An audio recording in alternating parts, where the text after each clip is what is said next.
नमस्ते। आज हम बात करेंगे डिजिटल शिक्षा के भविष्य की। हाँ, यह विषय आज के समय में बहुत महत्वपूर्ण है। तो डिजिटल शिक्षा ने पारंपरिक शिक्षा प्रणाली को कैसे प्रभावित किया है?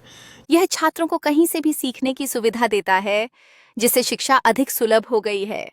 लेकिन क्या इससे शिक्षा की गुणवत्ता पर कोई असर पड़ा है? कुछ हद तक। हाँ, ऑनलाइन माध्यमों में व्यक्तिगत संपर्क की कमी होती है। सही कहा। लेकिन तकनीकी उपकरणों की मदद से इसे कैसे सुधारा जा सकता है? इंटरैक्टिव प्लेटफॉर्म्स और वर्चुअल क्लासरूम स्किल्स से यह संभव है। क्या सभी छात्रों के पास इन तकनीकों तक पहुंच है? नहीं, डिजिटल डिवाइड एक बड़ी चुनौती है। तो सरकार और संस्थानों को क्या कदम उठाने चाहिए?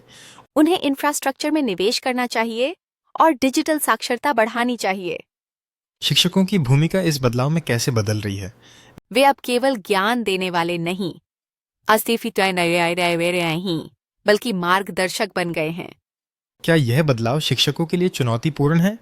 हाँ, उन्हें नई तकनीकों को अपनाना और खुद को अपडेट रखना पड़ता है। छात्रों के लिए यह बदलाव कितना फायदेमंद है?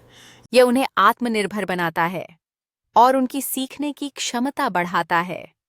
लेकिन क्या इससे सामाजिक संपर्क में कमी नहीं आती? कुछ हद तक, लेकिन समूह परियोजनाओं और ऑनलाइन चर्चाओं से इसे संतुलित किया जा सकता है। क्या डिजिटल शिक्षा सभी विषयों के लिए उपयुक्त है?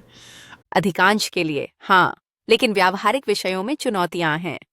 तो इन चुनौतियों का समाधान कैसे किया जा सकता है? वर्चुअल लैब्स और सिमुलेशन का उपयोग करके। क्या डिजिटल शिक्षा से छात्रों का ध्यान केंद्रित रहता है? यह एक चुनौती है, लेकिन इंटरैक्टिव कंटेंट से इसे सुधारा जा सकता है। क्या माता पिता इस बदलाव को समर्थन दे रहे हैं?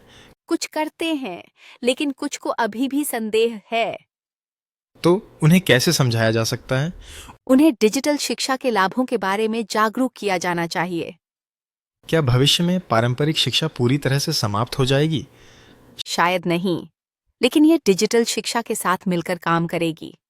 तो हम कह सकते हैं कि हाइब्रिड मॉडल भविष्य है। बिल्कुल, यह छात्रों को सर्वोत्तम दोनों दुनिया का अनुभव देगा। क्या इस बदलाव से शिक्षा की लागत प्रभावित हुई है? हाँ, डिजिटल शिक्षा कुछ मामलों में अधिक किफायती हो सकती है। लेकिन तकनीकी उपकरणों की लागत एक बाधा हो सकती है।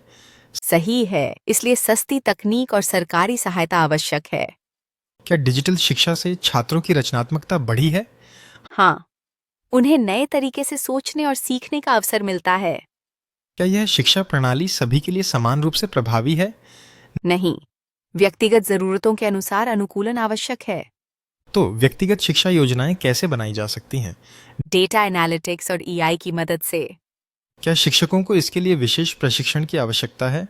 हाँ, उन्हें तकनीकी और शैक्षिक दोनों प्रशिक्षण मिलना चाहिए। क्या डिजिटल शिक्षा से छात्रों की परीक्षा प्रणाली में बदलाव आया है?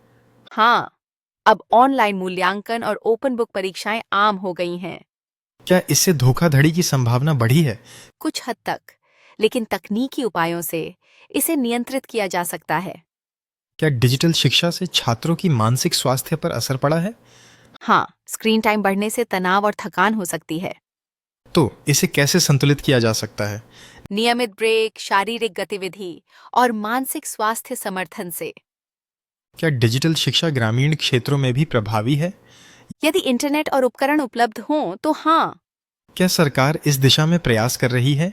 हाँ, कई योजनाएं चलाई जा रही हैं, लेकिन और प्रयासों की जरूरत है। क्या निजी क्षेत्र भी इसमें योगदान दे रहा है? हाँ, कई स्टार्टअप्स और कंपनियां डिजिटल शिक्षा में निवेश कर रही हैं। क्या यह निवेश शिक्षा की गुणवत्ता को बढ़ा रहा है? हाँ, नई तकनीकों और नवाचारों से शिक्षा अधिक प्रभावी हो रही है। क्या छात्रों को डिजिटल शिक्षा में आत्म अनुशासन की आवश्यकता है? बिल्कुल, ये सफलता के लिए महत्वपूर्ण है। क्या सभी छात्र इसे आसानी से अपना सकते हैं? नहीं, कुछ को मार्गदर्शन और समर्थन की आवश्यकता होती है। तो मेंटरशिप प्रोग्राम्स कैसे मदद कर सकते हैं? वे छात्रों को दिशा और प्रेरणा प्रदान कर सकते हैं। क्या डिजिटल शिक्षा से वैश्विक शिक्षा प्रणाली में एक रूपता आई है? हाँ, अब छात्र दुनिया भर के पाठ्यक्रमों तक पहुंच सकते हैं। क्या इससे प्रतिस्पर्धा बढ़ी है? हाँ, लेकिन यह छात्रों को बेहतर बनने के लिए प्रेरित भी करती है। क्या डिजिटल शिक्षा से भाषा की बाधाएं कम हुई हैं? हाँ, अनुवाद उपकरणों और बहुभाषी सामग्री से यह संभव हुआ है। क्या यह सभी के लिए समान रूप से प्रभावी है? नहीं, कुछ भाषाओं में सामग्री की कमी है। तो इस दिशा में क्या किया जा सकता है?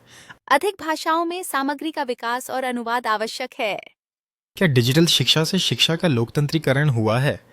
हाँ, अब अधिक लोग शिक्षा तक पहुंच पा रहे हैं। लेकिन क्या यह सभी के लिए समान रूप से सुलभ है? नहीं, अभी भी कई चुनौतियां हैं जिन्हें सुलझाना बाकी है। तो हम कह सकते हैं कि डिजिटल शिक्षा एक क्रांति है। बिल्कुल, लेकिन इसे सभी के लिए सुलभ और प्रभावी बनाना जरूरी है। धन्यवाद, यह चर्चा बहुत जानकारीपूर्ण रही। हाँ, आशा है कि इससे श्रोताओं को भी नई जानकारी मिली होगी। अगली बार हम एक और रोचक विषय पर चर्चा करेंगे। तब तक के लिए नमस्ते।